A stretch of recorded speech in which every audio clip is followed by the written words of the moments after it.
Hi, everybody. Welcome to more political excess. Today, we're going to cover another state that has a primary coming up on Tuesday. That is North Carolina.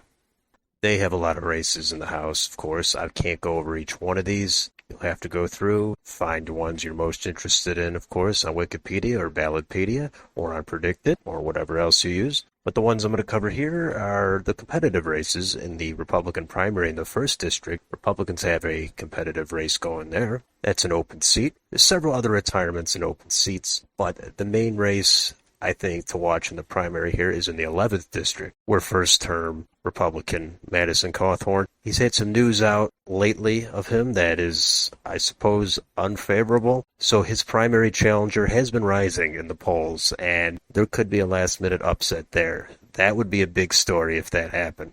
Now, I do think that a lot of the redistricting in North Carolina was geographically unfairly done, as several major cities were cracked in order to give the Democrats more parity from a statewide partisan perspective. But that was taken care of in the state Supreme Court, and that has a narrow majority of Democrats on the court, and there will be an election for that state Supreme Court. 2 of those Democratic seats are up for re-election, so that is going to be a huge thing to watch, to see if Republicans can take control of that court. It's not the kind of thing there's a lot of polling on, but one of the Democratic incumbents is retiring, and that'll be a battle there between Richard Dietz and Lucy Inman. And then there's also, in this 5th seat here, Sam Mervyn. He's running for re-election against a yet-to-be-determined Republican. So those 2 seats are pivotal for both parties, as that could determine if a new map can withstand legal scrutiny. And then, of course, there's also the North Carolina Court of Appeals. They have some elections. That is their intermediate appellate court. Some of those races are also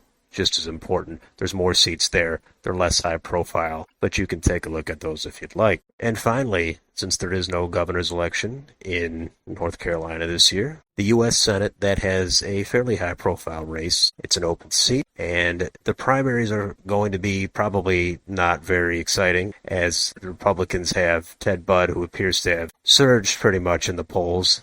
And Democrats have Sherry Beasley, the former Chief Justice of the Supreme Court, who actually very, very narrowly lost re-election in 2020. So it doesn't appear that there's going to be any drama in the primaries for U.S. Senate in North Carolina. In the general, in the fall, that's going to be a race to watch. It's probably a lean Republican at this point. The polls do show Ted Budd with the lead. It's a Republican environment. Of course, scandal could come up, anything could happen. So that is a brief overview of North Carolina. Let me know if you're watching any of these races at all, or if you're not watching any of them.